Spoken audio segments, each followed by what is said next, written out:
It has been served as the origin of a literature for a great culture. For several centuries, great writers, bards have devoted their time to extol this. And aforetime, half of the world paid for their existence and built marvelous sculptures on behalf of them. Dear Mr. Toastmaster, fellow Toastmasters, invited guests, let me allow you to present the story of great Olympians and the literature combined with these Olympians on behalf of this month of literature.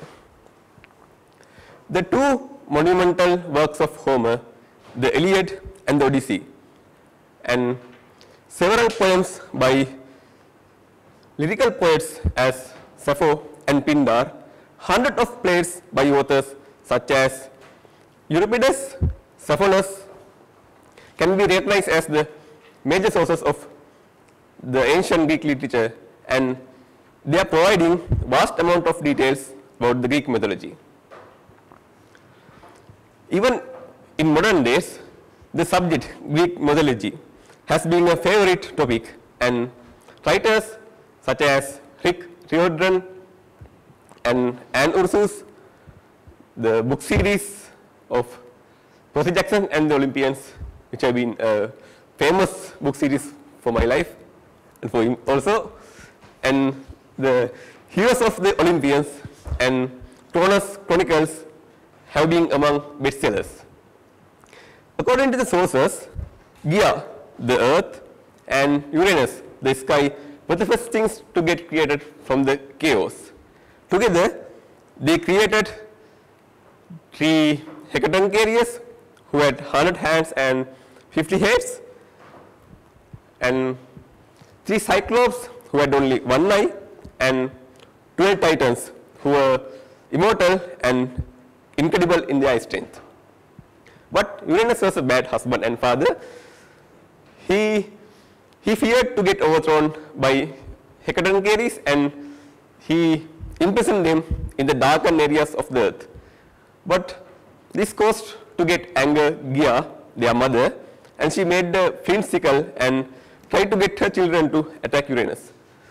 But due to his powerfulness, all of them were very much afraid, but the youngest one, as always, the Titan Kronos, was not that much afraid, and he with Gaia set up an ambush, then attacked and killed Uranus. Kronos threw his ashes to the ocean, and as Uranus departed, he promised that Kronos would be punished. And from his spirit blood came the nymphs, that beautiful spirits of the nature, and Uranus, monsters who avenged the crime against the nature. And from his ashes, from the ocean where his ashes fell, came Aphrodite, the goddess of love, beauty, and procreation. Kronos became the next ruler of the Olympians, and he imprisoned Cyclops and Hecatoncarius as they went against him. He married Rhea.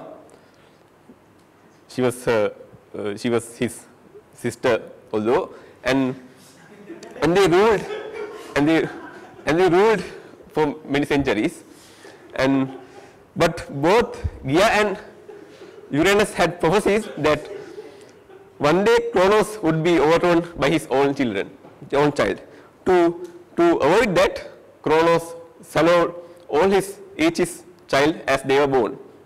And Rhea, his spouse, got angered with this treatment and protect against Kronos. When it came time to give birth to her 6th child, she hid herself and left the child to be raised by nymphs. And to conceal her act, she wrapped a stone with swaddling clothes and passed it off to the Kronos as a baby, who swallowed it. The child Rhea hid was named Zeus, as you all may know, and he had immense strength although he was in his younger ages. When he reached at his late teens, his power was unmatched, and finally at his prime, he was ready to take on Cronus. And after a series of battles, Zeus won and became the next ruler of the Olympians. So there are several other stories, very interesting stories about the gods, but the time does not permit me to utter them. And it is unclear at the beginning of these stories or the sources. But even in our culture, we have a lot of tales about the gods, and it seems that each well-grown culture is having their own beliefs about these gods. So these beliefs helps them to make their own literature. So this vast portion of this literature is built upon, in the old time, this literature built upon these beliefs. So at least these gods have been a help for the mankind in aspect of developing literature. Over to you.